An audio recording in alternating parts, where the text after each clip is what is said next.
এই ব্যাধিটা এত ব্যাপক আকার ধারণ করেছে, আমাদের অনেক ভাই বোন আছেন যারা এই একই প্রশ্ন আমাদের কাছে করেন যে তাদের মনে আল্লাহকে নিয়ে বাজে চিন্তা আসে, আল্লাহ সম্পর্কে নোংরা চিন্তা ভাবনা আসে, নবী সাল্লাল্লাহু আলাইহি ওয়াসাল্লাম সম্পর্কে বাজে চিন্তা আসে।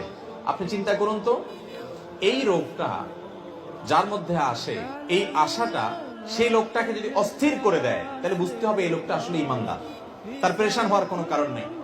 ঠিক এই একই প্রশ্ন নবী করিম সাল্লাল্লাহু আলাইহি ওয়াসাল্লামকে করা হয়েছিল। একজন সাহাবী বলেছেন, ইয়া রাসূলুল্লাহ, আল্লাহ সম্পর্কে আমার মধ্যে বাজে চিন্তা আসে, যখন আল্লাহ সম্পর্কে বাজে চিন্তা আসে আমি পেরেশান হয়ে যাই, অস্থির হয়ে যাই যে কেন আমার মনে এটা আসছে।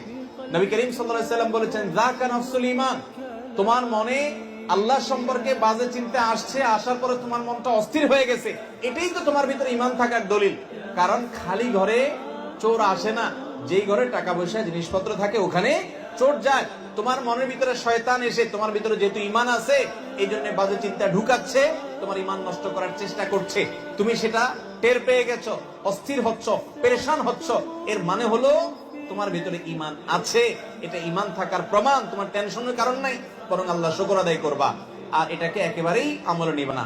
এরকম ইচ্ছার বাইরে মনে বাজে চিন্তা শয়তান ঢুকিয়ে দিচ্ছে, এর কারণে আপনার ঈমানের ক্ষতি হবে না, এর কারণে আপনি বেঈমান হবেন না, বরং এরকম পরিস্থিতি আসলে কয়েকটা কাজ করবেন। নাম্বার 1, এটাকে একদম আমলে নিবেন না। নাম্বার 2, খুশি হবেন যে আমার ভিতরে ঈমান আছে, এজন্য শয়তান আমাকে খোঁচাচ্ছে।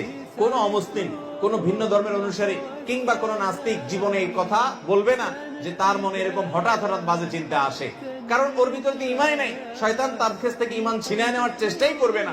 শয়তানকে আমরা দেখি না, গোটা কোরআন জুড়ে সবচেয়ে বেশি সাবধান করা হয়েছে আমাদেরকে শয়তানের ব্যাপারে।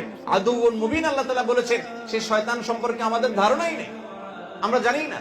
আমাদের রগে রগে সে ঢুকতে পারে, ইন্নাশ শায়তানা ইয়াজরি আহাদাকুম মাজরাদ দাম, আমাদের রক্ত প্রবাহের সাথে মিশে যেতে পারে, আমাদের উপরে প্রভাব বিস্তার করে, বাজে জল্পনা কল্পনা তৈরি করে, খারাপ পথে নেওয়ার জন্য আমাদের মনের ভিতরে প্রভাব সৃষ্টি করে শয়তানে। এই শয়তান সে কিন্তু কোন ওই যে শয়তানের অনুসারী, শয়তানের গোলামের মধ্যে পাবেন না, তার মধ্যে শয়তান থাকে না। ঈমানদারের মনে বাজে চিন্তা আসে, এই কথা চিন্তা করে আল্লাহ শুকর আদায় করবেন। তাহলে প্রথম কাজ হলো এটাকে পাত্তা দিবেন না, এর কারণে আপনার ঈমান ক্ষতি হবে না।